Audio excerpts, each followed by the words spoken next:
How to fix any problem with the Instagram Edits app. This tutorial shows you how to troubleshoot and get the app working properly again. First, long press the Edits app icon from your home screen. After that, tap on App Info. From there, tap on Storage, then go ahead and tap Clear Cache to remove any temporary files that could be causing the issue. Right here, reopen the Edits app and check if the problem is resolved.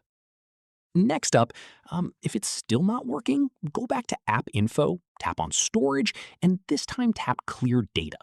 Tap OK to confirm, keeping in mind this will reset the app, so you may need to sign back in.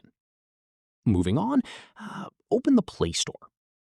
From here, tap the search icon at the bottom center, then tap the search bar at the top and type in Instagram Edits.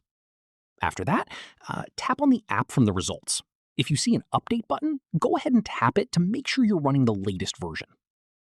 Following this, tap the three dots at the top right of the app page and enable Auto Update so the app stays up to date automatically and you don't run into the same issues again. Finally, once everything is updated, reopen the Edits app and check if everything is working properly. Hope this helped you out. If it did, give it a like, subscribe for more Instagram tutorials, and tap the bell for updates. See you in the next one.